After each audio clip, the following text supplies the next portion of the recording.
Assalamu alaikum. This is Dr. Mohammed Shafi, and as you guys already know कि अभी क्योंकि intermediate के exams चल रहे हैं and we are discussing prelim examination of different colleges. ठीक है, तो first year के second year के दोनों हम discuss कर रहे हैं. तो आज जो prelim exam हम discuss करने वाले हैं that is botany का paper first year का from the PCHS Government Science College. ठीक है, one of the most important prelim exam. अच्छा, अगेन तीन सेक्शन है, section A, section B, section C. Section A के अंदर एमसीक्यू, सेक्शन बी के अंदर short answer questions and section C के अंदर लॉन्ग आंसर क्वेश्चंस. तो एक एक करके डिस्कस करते हैं. सबसे पहले हम बात करते हैं एमसीक्यूज की. ठीक है, तो एमसीक्यूज के अंदर सबसे पहला एमसीक्यू है कि prokaryote may have evolve from. ठीक है, अब इसको जरा जूम कर लेते हैं.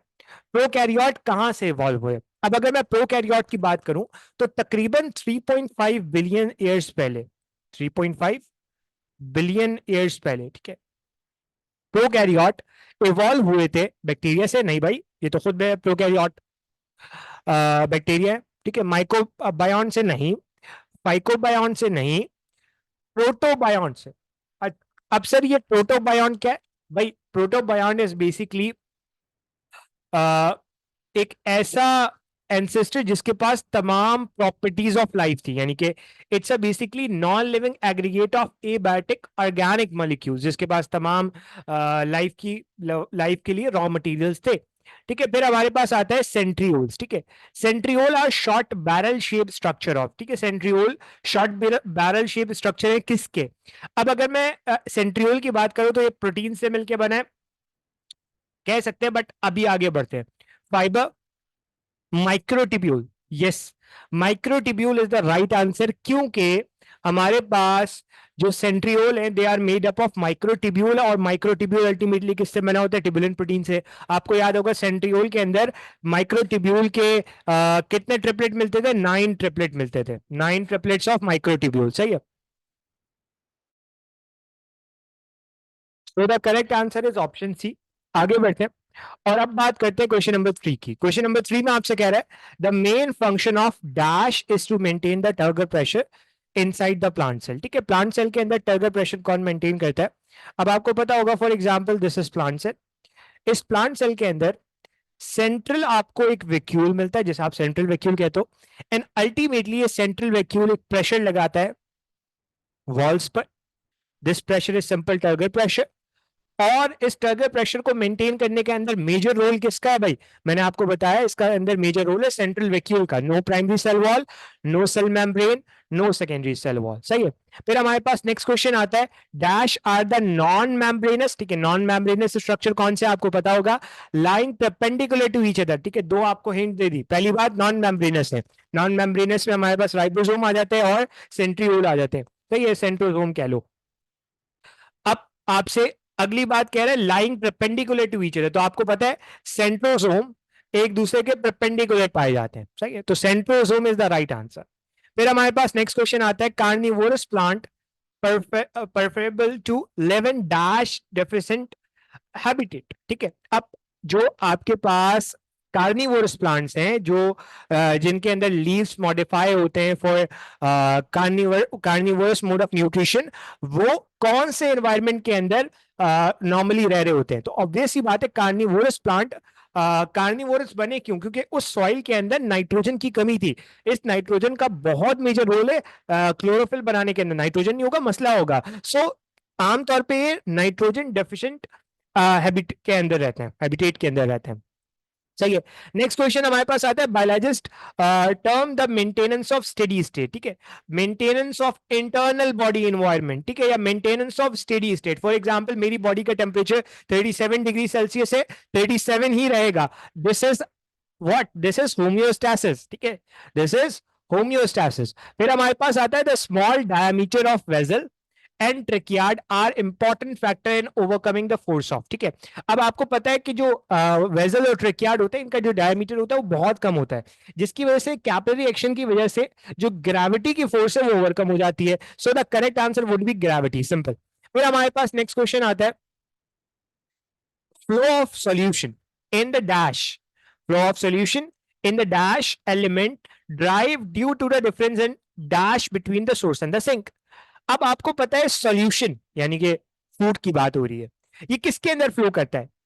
सीव के अंदर, जाइलम के अंदर, फ्लोएम के अंदर, या फ्लोएम में भी आपको पता है ना, फ्लोएम के अंदर भी सीव के अंदर ये फ्लो करता है। तो पहले ही ब्लैंक से आपको पता लग गया। अब आपको पता है सोर्स और सिंक में आमतौर पे जो सोल्यूशन है, for example this is source, this is sink, इन दोनों के दरमियान एक प्रेशर का, एक ऑस्मोटिक प्रेशर का डिफरेंस होता है, जिसकी वजह से सीव से सॉल्यूशन जो है वो फ्लो करता है। So option A is the right answer. फिर हमारे पास नेक्स्ट क्वेश्चन आता है, dash first crystallize the infectious particle as TMV. ठीक है, टोबैको मोजाइक वायरस को सबसे पहले क्रिस्टलाइज किसने किया था? अब अगर मैं क्रिस्टलाइजेशन की बात करूं तो क्रिस्टलाइजेशन सबसे पहले हमारे पास की थी वेंडल मेरेडिथ स्टिनले, यानी कि WM स्टिनले ने। तो स्टिनले ने सबसे पहले आ, आपके पास क्रिस्टलाइज किया था टीएमवी को, सही है। अच्छा, नेक्स्ट क्वेश्चन हमारे पास आता है, the pH factor affecting the viral survival. ठीक है, वायरल सर्वाइवल, ऐसा पीएच जिसमें वायरस नॉर्मली सर्वाइव नहीं कर पा रहा होता, दैट इज अराउंड अराउंड आपकी बुक कहती है 7.2 to 8। ठीक है, तो यहाँ पे 7.2 to 8.3 लिखा है, तो यही करेक्ट आंसर हो जाता है, सही है। अब नेक्स्ट क्वेश्चन है, viroid do not interrupt dash synthesis and produce specific molecule of RNA. ठीक है, वायरॉइड जो है वो प्रोटीन सिंथेसिस को तो नहीं छोड़ते, बल्कि वो सिर्फ स्पेसिफिक मॉलिक्यूल ऑफ आरएनए बनाते हैं, यस, प्रोटीन मॉलिक्यूल को नहीं छेड़ते। फिर हमारे पास आता है fungi like protoctista are dash. ठीक है, फंजाई लाइक प्रोटोक्टिस्टा कौन है भाई? प्रिमिटिव फंजाई, सिंपल, बुक की लाइंस है ये।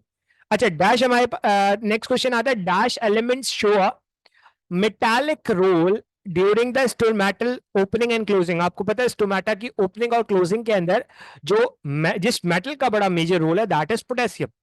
सो potassium is the right answer. फिर हमारे पास आता है, female gametophyte of gymnosperm consist 2 to 5 archegonia each having dash over.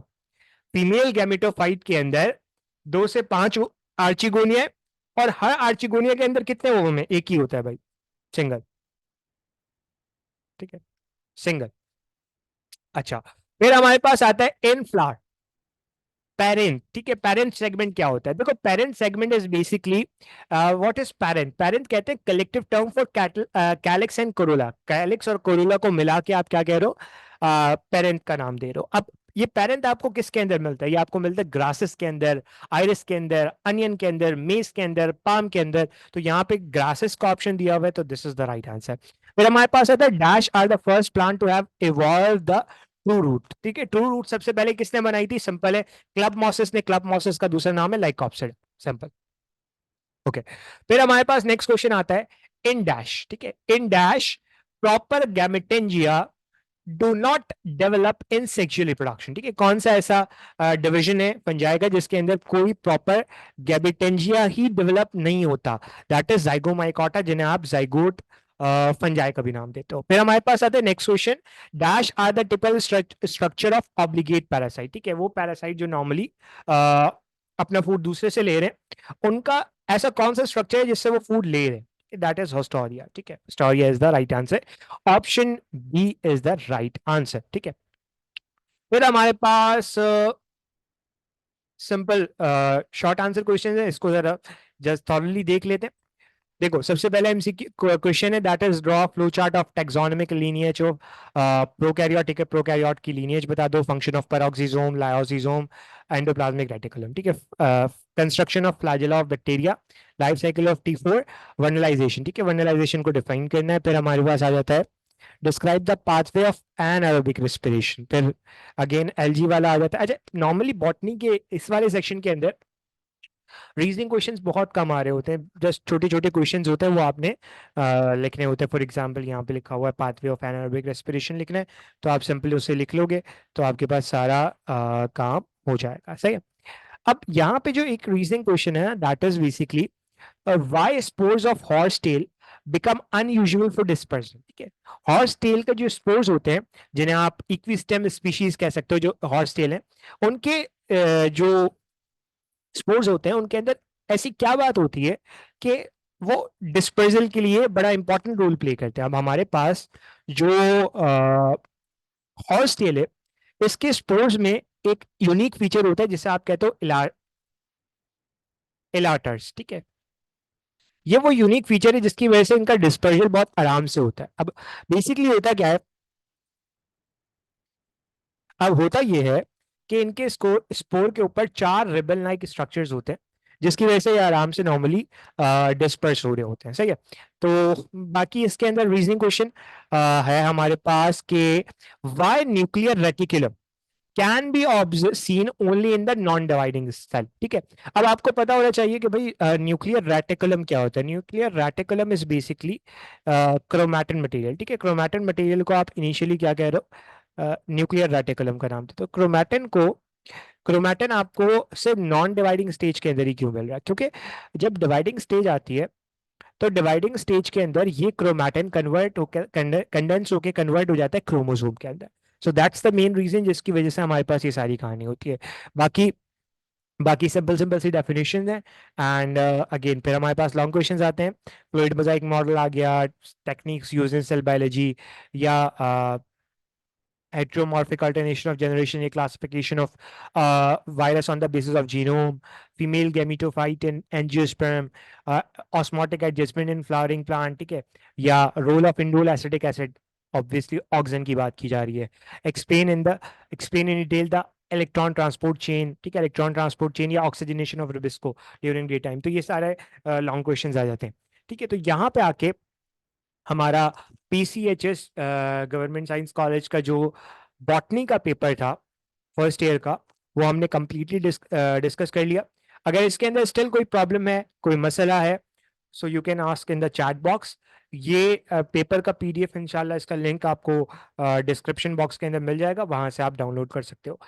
तो वीडियो अच्छी लगी हो तो चैनल को सब्सक्राइब करना, वीडियो को लाइक जरूर करना, और कमेंट सेक्शन में जरूर बताना कि आपको ये वीडियो कैसी लगी। तो आज के लिए इतना ही रखते हैं, इंशाल्लाह आपसे मुलाकात होती है नेक्स्ट वीडियो में। तब तक के लिए अल्लाह हाफिज।